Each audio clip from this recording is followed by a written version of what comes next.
Flore, c'est quoi la pollinisation?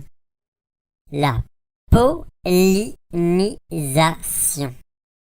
Eh bien, c'est ce qui permet aux plantes à fleurs de se reproduire. Je vais t'expliquer. Non, attends, c'est moi qui vais t'expliquer.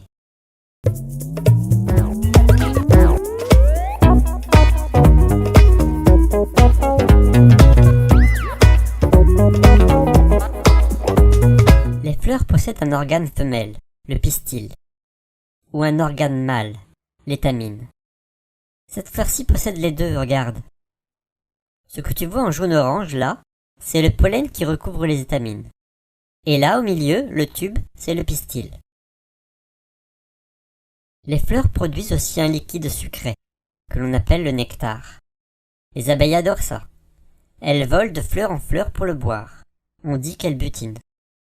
En allant chercher le nectar, elles se frottent aux étamines, et le pollen se colle alors à leurs poils.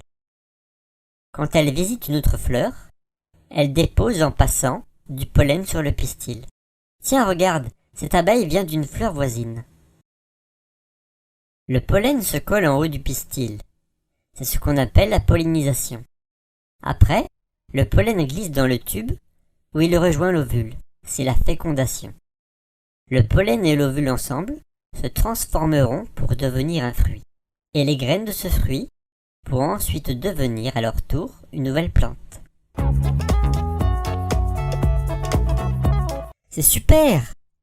Si j'ai bien compris, les plantes à fleurs donnent à manger aux abeilles et en échange, elles leur permettent de se reproduire. Oui, c'est ça. Mais il n'y a pas que les abeilles qui pollinisent. Il y a aussi les bourdons, les papillons, certaines mouches, certains coléoptères, les moustiques mâles aussi. Les moustiques? Oui, les moustiques mâles pollinisent des petites fleurs, comme celle du cacaoyer par exemple. Ah, moi j'aime bien le chocolat, mais pas les moustiques.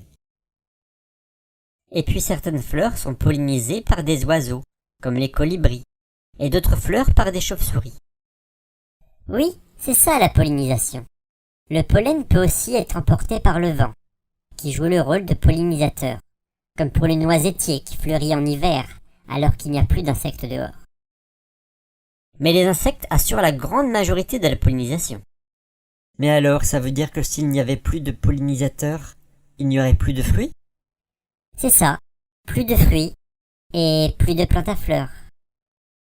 Alors il faut en prendre soin des abeilles. Oui, il faut en prendre soin. En plus, elles font du miel. C'est pas l'heure de goûter, tiens.